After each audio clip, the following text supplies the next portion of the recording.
Hello दोस्तों, good morning, सुप्रभात। कैसे हैं आप सब। UPSC mains answer writing guidance programme में आपका बहुत बहुत स्वागत है। तो जो भी बच्चे यूपीएससी और पीसीएस के एग्जाम की तैयारी कर रहे हैं वो हमारे चैनल को सब्सक्राइब कर लीजिए ताकि हमारी आने वाली सभी वीडियो आप तक पहुंचती रहे और आपकी जो मेंस की तैयारी है वो बहुत ही अच्छे ढंग से हो सके। तो चलिए क्लास को स्टार्ट करते हैं और देखते हैं कि आज का क्वेश्चन जो हमारा है वो क्या हो गया, क्या पूछा गया है क्वेश्चन में। क्वेश्चन हमारा है, भारतीय शास्त्रीय नृत्यों की विशिष्ट विशेषताओं पर प्रकाश डालिए, साथ ही चर्चा कीजिए कि ये नृत्य किस प्रकार आध्यात्मिकता की अभिव्यक्ति है। क्वेश्चन हमारा है शास्त्रीय नृत्य के ऊपर है। क्या पूछा जा रहा है क्वेश्चन में कि भारतीय शास्त्रीय नृत्यों की विशिष्ट विशेषताओं के बारे में बताना है। तो सबसे पहले हमें क्या बताना है, भारतीय शास्त्रीय नृत्यों के बारे में थोड़ा वर्णन करना है। उसके बाद में इसकी विशेषताओं के बारे में बात करनी है। उसके बाद में हमें साथ ही चर्चा कीजिए कि नृत्य किस प्रकार आध्यात्मिकता की अभिव्यक्ति है, यानी ये जो नृत्य है किस प्रकार आध्यात्मिकता की अभिव्यक्ति करते हैं। तो इन तीन मुख्य पॉइंट्स पे हमें बात करनी है। तो सबसे पहले हम बात कर लेते हैं भारतीय शास्त्रीय नृत्यों के बारे में। तो सबसे पहले हम क्या लिखेंगे, हम लिखेंगे भूमिका। क्या लिखेंगे, भूमिका। इसमें हम लिखेंगे कि भारतीय शास्त्रीय नृत्य की पारंपरिक उत्पत्ति कहां से हुई थी। भारतीय शास्त्रीय नृत्य की भरतमुनि के नाट्य शास्त्र से मानी जाती है। कहां से मानी जाती है शास्त्रीय नृत्य की उत्पत्ति? भरतमुनि के, किसके? भरतमुनि के नाट्य शास्त्र से मानी जाती है। नाट्य शास्त्र को पांचवें वेद अर्थात नाट्य वेद के रूप में जाना जाता है। भारत के जो प्रमुख चार वेद हैं, ऋग्वेद, यजुर्वेद, सामवेद और अथर्ववेद, उसके बाद पांचवें वेद के रूप में किसे जाना जाता है? नाट्य वेद को जाना जाता है। यह चार मौजूदा वेदों के सार तत्व का प्रतिनिधित्व करता है। संगीत नाटक अकादमी भारत में 8 शास्त्रीय नृत्यों, तो आपको यहाँ पे ये भी क्लियर हो गया कि जो भारत के शास्त्रीय नृत्य हैं उनको शास्त्रीय नृत्य का दर्जा कौन देता है? संगीत नाटक अकादमी। किसके द्वारा दिया जाता है शास्त्रीय नृत्य का दर्जा? संगीत नाटक अकादमी के द्वारा। अर्थात भरतनाट्यम कौन सा हो जाएगा? 8 शास्त्रीय नृत्यों में पहला है भरतनाट्यम। ये कहां से संबंधित है? भरतनाट्यम आपका संबंधित है तमिलनाडु से। कथक उत्तर भारत में, इसकी उत्पत्ति उत्तर प्रदेश से है। कथकली ये कहां से संबंधित है? केरल से। कुचिपुड़ी आंध्र प्रदेश से। ओडिसी ओडिशा से। क्षत्रिय नृत्य आपका आसाम से संबंधित है। उसके बाद में मोहिनी अट्टम ये भी केरल से और मणिपुरी मणिपुर से। तो 8 शास्त्रीय नृत्यों को जो है मान्यता प्रदान की गई है और किसके द्वारा की जाती है? संगीत नाटक अकादमी के द्वारा इन्हें शास्त्रीय नृत्यों का दर्जा दिया जाता है। तो ये तो हो गई शास्त्रीय नृत्यों के बारे में बात। इसमें हमें भूमिका में इसमें हम लिखेंगे। आगे हम बात करते हैं, दूसरा हमारा पॉइंट्स क्या था? दूसरा हमारा पॉइंट्स था भारतीय शास्त्रीय नृत्यों की विशिष्ट विशेषताएं या प्रमुख विशेषताएं। तो कौन कौन सी प्रमुख विशेषताएं हो जाएगी भारतीय शास्त्रीय नृत्य की? चलिए बात कर लेते हैं इन पे। तो पहला हमारा पॉइंट्स हो जाएगा, भारतीय नृत्यों को मानव शरीर में प्रकृति के 5 तत्व मीमांसा, 5 तत्व मीमांसा या पंच तत्व जिन्हें हम कहते हैं, मीमांसा या पंच तत्व की रहस्यवादी अभिव्यक्ति माना जाता है। यानी जो ये हमारे नृत्य हैं शास्त्रीय नृत्य, ये जो मानव शरीर में पंच तत्व होते हैं उन्हीं की अभिव्यक्ति माना जाता है। जैसे जल है, वायु है, आकाश है, पृथ्वी है, अग्नि है।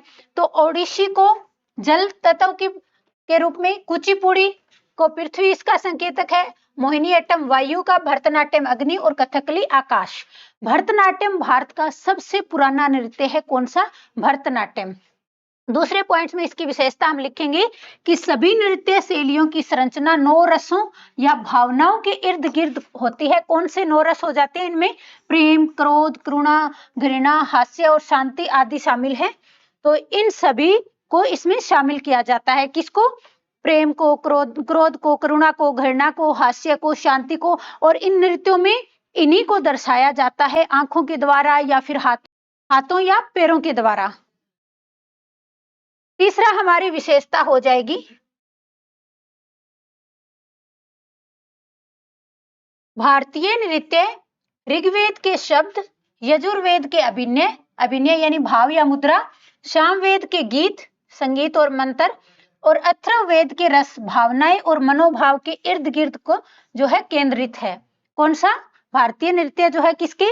ऋग्वेद से क्या है शब्द, यजुर्वेद के अभिनय के, और सामवेद के गीत। सामवेद आपको पता है कि संगीत से संबंधित एक वेद है, और जो यज्ञ से संबंधित यजुर्वेद है।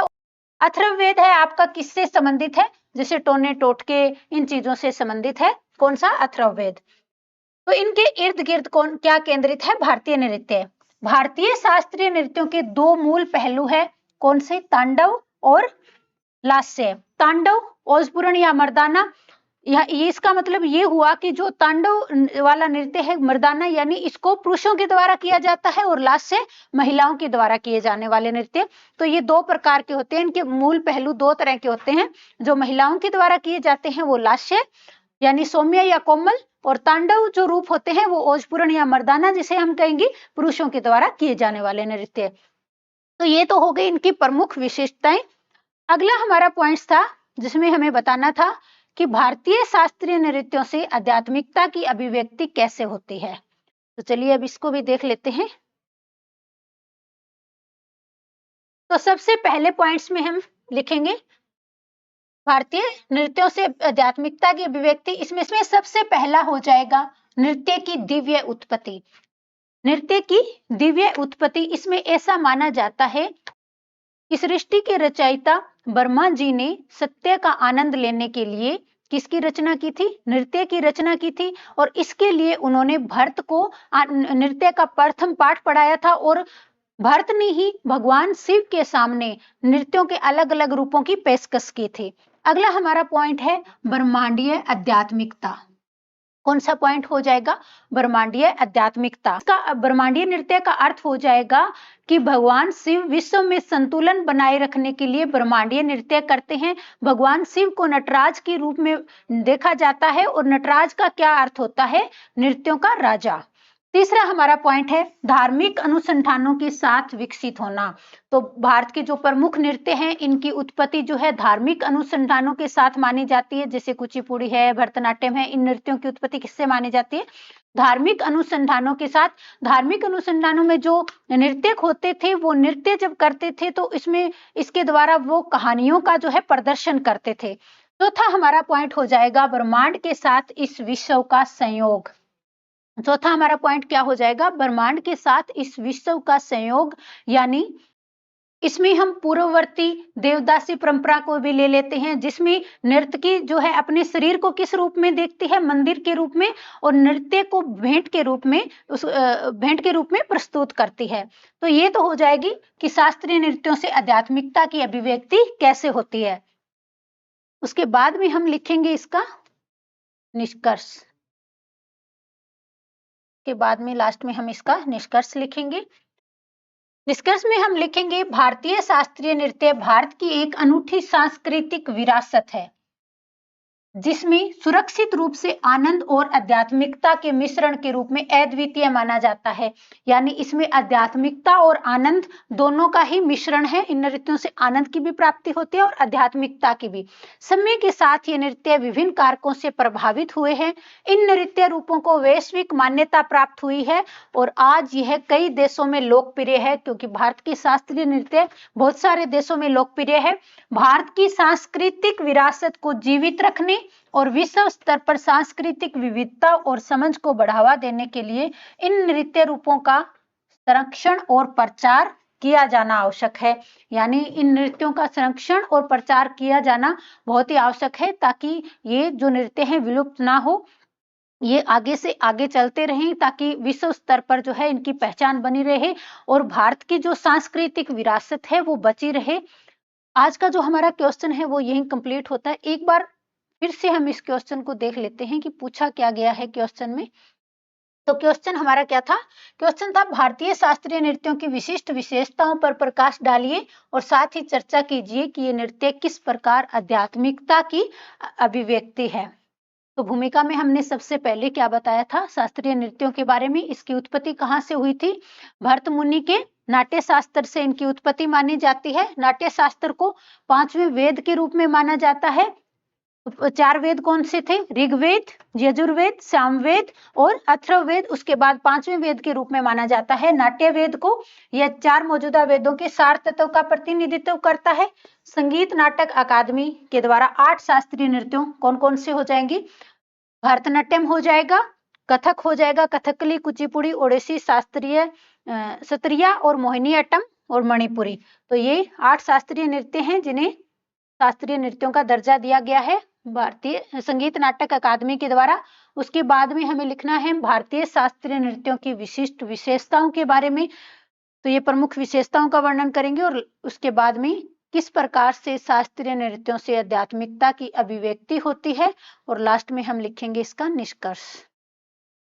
इस प्रकार हमारा जो क्वेश्चन है कंप्लीट होता है।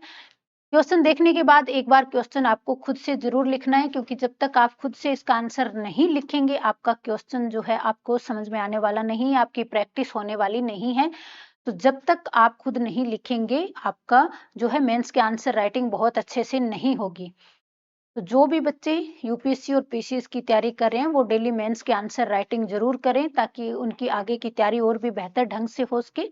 आज की क्लास में बस इतना ही। नेक्स्ट क्लास में नेक्स्ट क्वेश्चन के साथ फिर मिलेंगे, तब तक के लिए धन्यवाद।